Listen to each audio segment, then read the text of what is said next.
Hello.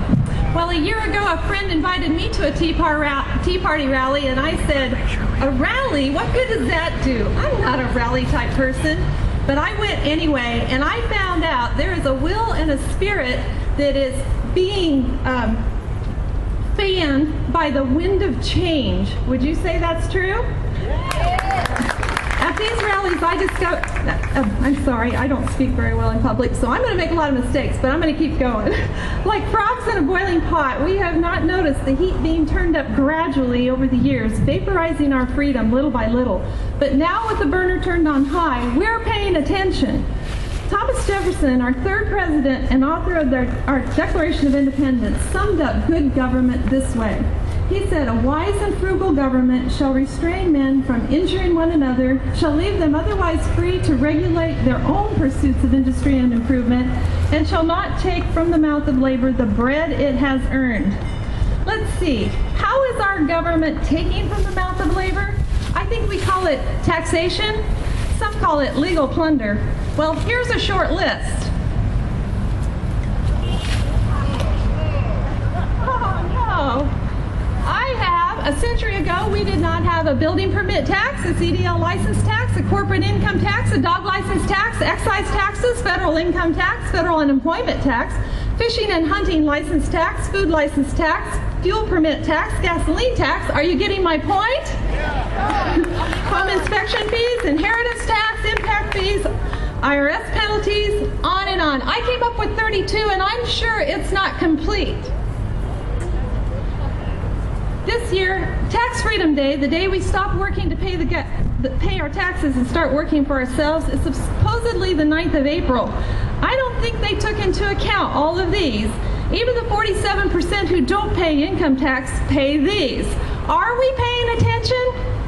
Considering that our Constitution enumerates 18 things as the role of government, one has to ask, so how are our elected officials spending our bread? I would say well outside of those 18 things. Read them and decide for yourself. Have you ever thought of it this way? For every dollar the government takes from your pocket in taxes is a dollar you don't have to spend on what you need or to help someone in need. When the dollar is left in your pocket instead of being taken from you in taxes, you can exercise personal responsibility and self-government, and the free market can flourish. Big government dictates how your money is spent, fattening and empowering itself, diminishing incentive and encouraging dependence. To quote Jefferson, elective despotism was not the government we fought for. So what do we do about it? That's where we, the people, come in. Somewhere along the line, we've come to believe that the government is the source of our rights, but it is just the opposite, and we need to contemplate this often. We delegate power to the government, and all other power is reserved to the people, the individual. As the Declaration of Independence states, our rights are endowed by our Creator, and they are unalienable. That is, not able to be transferred to any government or any other person. And among these rights are life, liberty, and the pursuit of happiness. That to secure these rights, to keep them secure, governments are instituted among men, deriving their just powers from the consent of the governed. We have to choose whether we want to be self-governed today or if we want the government to dictate and control our lives, any level of government, local, state, or national. Excessive spending and taxation, excessive regulation and legislation are what keep us enslaved to government. Research from the Tax Foundation ranks the Cornhusker State 48th, or the third highest in the country when property taxes are factored against home values. Our business climate must endure the inheritance tax, a progressive state income tax, and a ranking as the fourth highest state in the nation for the number of government employees per capita. Public sector jobs are paid for by the private sector. When government grows, liberty shrinks. The unlimited power to tax is by nature the power to destroy. As someone once said, a government big enough to give you everything you want is strong enough to take everything you have. When we have allowed the government to usurp the power it has been given under our Constitution, we have the obligation to dissolve it.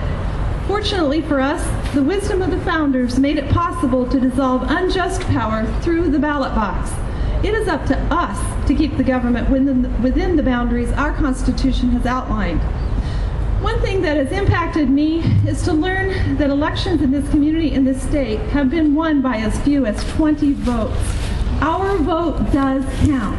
And once we voted, it doesn't matter who's elected, we have a civic duty to keep our, if I may revive an old term, no offense to our elected officials, to keep our public servants accountable. If they go beyond the boundaries of the power they have been given and instead begin to act as our rulers rather than our servants, their positions should be dissolved and another fill their place. But because we are not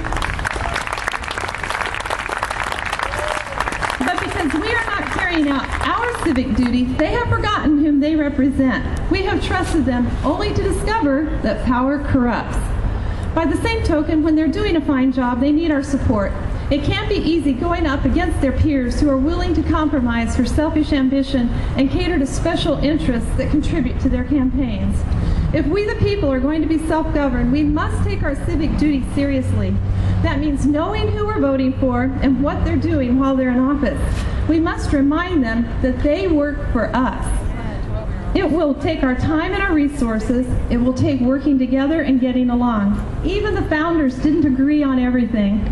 Regardless of their party, we must support the courageous man or woman that will legislate within the boundaries of our Constitution. If we don't begin to solve our problems now, we may wake up soon to find it's too late. We must not ignore the examples that history demonstrates. Our founders understood the cost. With a firm reliance on divine providence, they pledged their lives, their fortunes, and their sacred honor. What are we willing to invest in order to secure these unalienable rights for our children and grandchildren so that they too may be self-governed? I am here today because, like you, I value the precious liberty and freedom we enjoy in this nation. But I have not paid attention, or when I did not think I had any influence to make a difference anyhow. Disillusionment and a busy life kept me from engaging in the battle. But as I have become more informed and learned how our government should work and educated myself through much reading, I've come to understand that what makes this country great is the involvement of the individual. Individuals like you are what this country was founded on and what it continues to depend upon today. The Tea Party movement, it's just a bunch of individuals, regular people, who love our nation and want to preserve the liberty we have and are now beginning to pay attention. You can start with simple steps, learn about our history and our founders, begin to observe our public servants. It will make some of them nervous.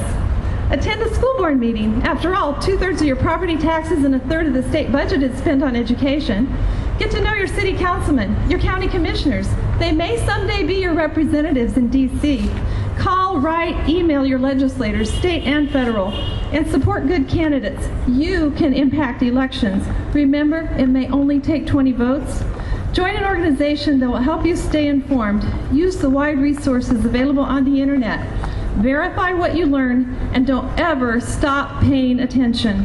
Otherwise, as Jefferson warned, all tyranny needs to gain a foothold is for people of good conscience to remain silent. Or maybe better yet, as Ronald Reagan put it, to sit back hoping that someday, some way, someone will make things right is to go on feeding the crocodile, hoping he will eat you last. But eat you, he will. Let's stop feeding the crocodile.